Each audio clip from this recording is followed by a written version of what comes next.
is just in the back, closing the door. So welcome everyone. This is the second of our panels. And we just want to always encourage people, if you're interested, to submit. We like all world's fairs, all time periods, all subjects. Next year's going to be in New Orleans. Which is always fun. So we encourage you to.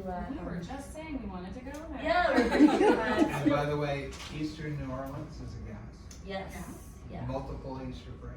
No. First a regular one, then a gay one. Oh, interesting. That's kind of cool, isn't it? So we have two presenters today. I'll leave each of the presenters as we did in the first panel to just, if you want to briefly introduce yourself. For sure. And I'll keep loose time, but once you are ready, if you want to begin, and we'll do questions all at the end. Sounds good. Okay, great. Hello everybody. My name is Alexandra Apesland, and I am from the University of Regina in Regina, Saskatchewan, Canada. That is almost midpoint of North America, if you want to imagine that we are one of the most landlocked places in North America. And I am going to present to you today Cultures on Display. Before I start, I will let you know I'm a master's student at the university. I'm doing a degree or a Master of the Arts in Interdisciplinary Studies in both psychology and anthropology. And I have a previous undergraduate degree, I have an undergraduate degree in Psych Honors with a minor in anthropology and a Bachelor of Arts in Visual Arts with a minor in classical history. So that's why I kind of ended up here today. I have a bunch of things. So this is Cultures on Display.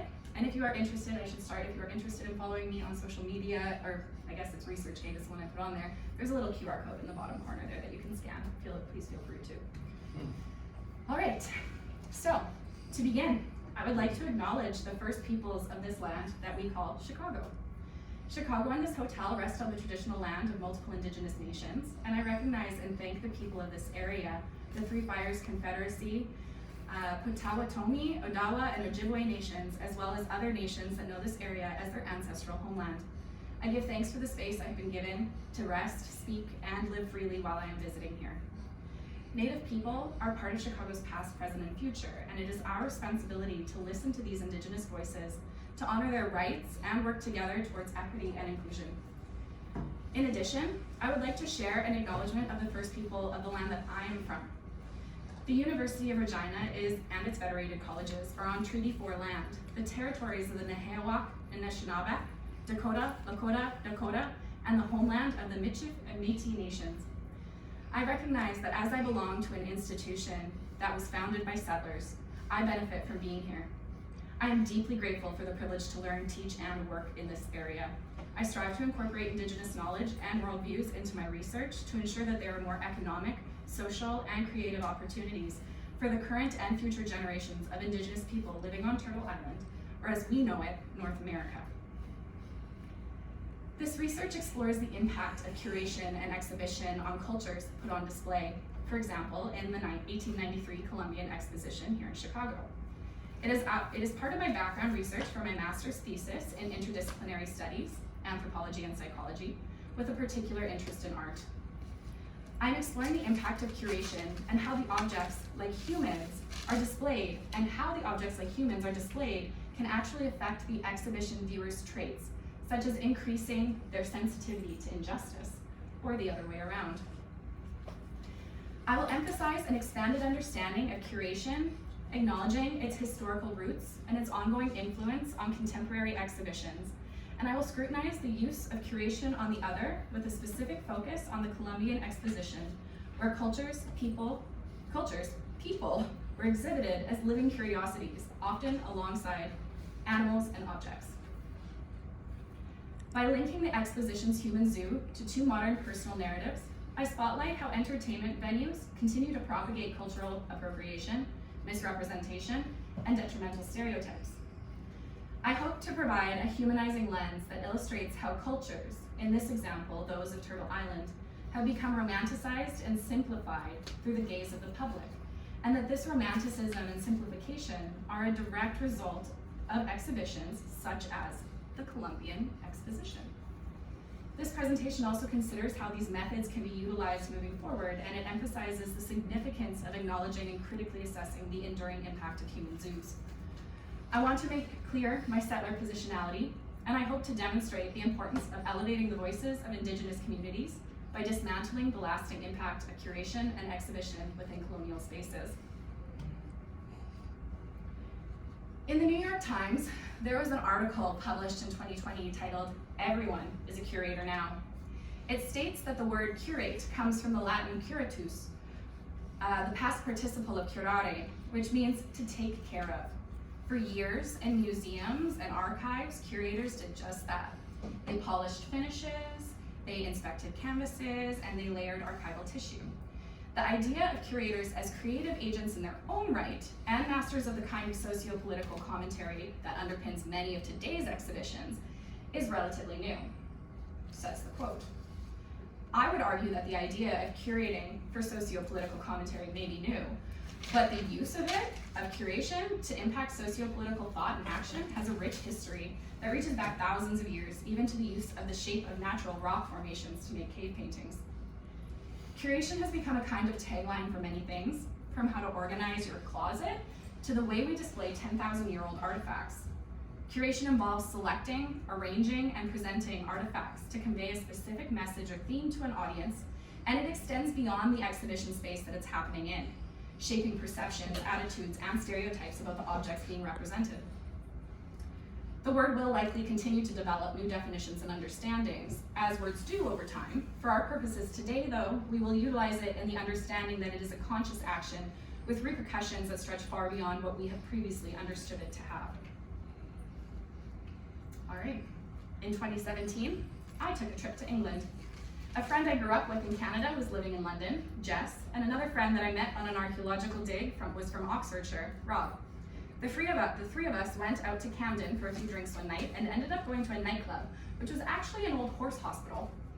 As you walked down the long entranceway, on either side of you, the horse stables still existed. They were renovated into rentable rooms with dancing poles and seating in the round. After passing through, you ended up on a wide open dance floor with a stage. Now I really want to set the scene for you guys. So remember, it was the year 2017. Pitbull was playing loudly, really adding to the ambiance, and on the stage there was go-go dancers. Jessica and I stopped in our tracks, but Rob kept grooving. The go-go dancers were dressed head to toe in Indigenous regalia from all across the Americas. Jaguar loincloths, feather war bonnets, jingles, hides, and war paint. My British friend Rob did not notice the issue. Jess and I were absolutely floored. We grew up understanding the implications of cultural appropriation as we live on land that was stolen from the first people, and we have firsthand seen the disparity of so many communities because of it. To see a colonizing country in 2017 still presenting its forcefully colonized people as entertainment was one of the most shocking moments I've ever had while traveling. To realize that no matter how highly educated Rob was, the implications of these actions were not apparent to him. After reflecting on this story, I had to ask myself, am I guilty of this ignorance too? So let's go back a few years. In 1996, I was 5 years old. In 1996, Disney released the movie Pocahontas. My mom and auntie took me to the drive-in theater. They braided my hair and put a feather in it. Was this cultural appropriation at 5 years old without understanding the implications of such actions? My mom and auntie grew up through the 60s scoop, a period from the 1960s to 1980s when countless numbers of Indigenous children were taken from their families and placed into the child welfare system in Canada or adopted out to predominantly white settler families. This was an extension of the Canadian government's attempt to kill the Indian in them, but to save the man. That began with the treaties, but continued through the implication of residential schools, of which there was 156 at the height of its operations across Canada, and through other events, like the Starlight Tours, where police would take Indigenous people out of the cities at night and leave them in rural farmland on the prairies in the middle of winter, which at times goes below -40, which is the same in Fahrenheit and Celsius, and through forced sterilization, and also through forced sterilization of Indigenous women. Both of these practices have recently happened in the province that I'm from. What is interesting is that my mom's family had no idea, nor did so many others that lived right beside the reserves and learned alongside these Indigenous children, some of whom never came back to their schools. People were disappearing. In 1996, I watched the movie, and I still sing Colors of the Wind while I'm on road trips, but I also know that Pocahontas was a 13-year-old girl named Matawaka who was kidnapped and raped. But to me, one of the problems lies in the secrecy of the government's actions. As I was a little girl romanticizing Pocahontas at a drive-in theater, there was children less than an hour away from my city in a residential school which closed its doors 1 year later. At its core, curation is about shaping the narrative and meaning attributed to objects of display. However, with the intention of often with the intention of educating, entertaining, and persuading the audience. This process involves making deliberate choices about which aspects of a culture to highlight, how to present them, and what stories to tell. In the case of the 1893 Columbian Exposition in Chicago and similar events, curation was used to construct a particular vision of non-Western cultures for the amusement of Western audiences. The Midway was filled with living exhibitions from Javanese to Bolivians to Indigenous people who were specifically chosen and brought to Chicago by anthropologists like Franz Boas, one of the biggest names in the history of American anthropology.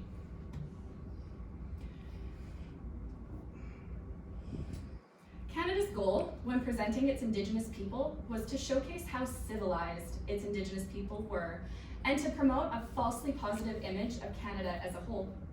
The focus of Canada's agricultural exhibit emphasized that the Northwest Territories were the future granary of the world. It was crucial then for Canadian Indians to behave with appropriate civility to align with the desired image and progress that Canada wanted to portray. In contrast, Boas and other anthropologists were guilty of engaging in salvage anthropology. Salvage anthropology represented Aboriginal and Indigenous people as traditional yet vanishing. The dichotomy between traditional Indigenous people vanishing and modern Indigenous people assimilating, as directed by salvage anthropologists and the Canadian government, limited the understanding of the complicated and dynamic nature of Aboriginal cultures. Some examples of the exhibits can be seen on the screen behind me. There's a Peruvian necropolis where actual bodies were taken out of graves in Peru and brought and displayed behind a fence. There is a group of Inuit. There is a group of Plains Indigenous people. And there's a little girl who was born at the Chicago exhibition and later went on display in Paris as well. By selecting certain artifacts, narratives, and perspectives while omitting others, curators can reinforce existing biases, perpetuate harmful stereotypes, and contribute to the marginalization or exoticization or romanticization of the cultures being curated. Essentially, curators have the ability to write cultural scripts. A cultural script is a set of norms, values, and certain unique expectations within a given culture that guides individual behaviors and interactions. They are learned and personally internalized through socialization, which as a result shapes the perceptions and behaviors of those within that specific cultural context. Cultural scripts can vary based on factors like age because of the cohort effect, gender because of the understanding or misunderstanding of social constructs, and region, such as which treaty people lived within, all of which evolved over time and guide individual as well as collective identities. The entertainment industry plays an imperative role in shaping social education and knowledge about cultures. Through films, television shows, music, art, and other forms of media, the mass public is presented narratives that entertain, but which also inform the ongoing understanding of different identities and experiences. To acknowledge that the creators behind these representations hold powerful influence as their storytelling choices can significantly impact public perceptions and attitudes means that we also need to acknowledge that the individuals crafting these narratives hold a responsibility to approach cultural representation with sensitivity, authenticity, and a commitment to create deeper understanding, respect, and appreciation of the cultural diversity within the entertainment industry. My roommate back home is Indigenous, both Anishinaabe and Métis. She binged the show Reservation Dogs, and I owe it to her that I began to recognize what I've noticed for a long time, and what I have further researched to present to you all today. If you haven't watched Reservation Dogs, in the show, there is a spirit warrior, William Knifeman, who wanders the spirit world looking for lost souls to help. The character is an amalgamation of stereotypes that had proliferated about Indigenous people in North America for centuries. By reclaiming and reshaping these old yet widely accepted stereotypes, the creators of Reservation Dogs constantly challenge viewers to confront and reevaluate their preconceived notions of what it means to be Indigenous in North America. Utilizing humor, wit, and powerful storytelling, the show has become a platform for awareness of the complexities of indigeneity, complexities that I can't even begin to understand, but that my roommate shares with me daily. For example, federally, she's not allowed to claim both First Nations and Métis ancestry at the same time, even though that's quite literally her lineage. Choosing my ancestry is not something that I have ever had to fathom. Yet she has to choose which representation of herself she would like the government to recognize, as well as which rights she will have in the future based on her designation. Shows like Reservation Dogs address issues like this, bringing them to the forefront of public conversation. So what exactly are the implications of displaying people as they did in 1893? The impact of curation of people extends far beyond the space that they are exhibited in, shaping the viewer's perceptions, attitudes, and stereotypes about the cultures which are being represented.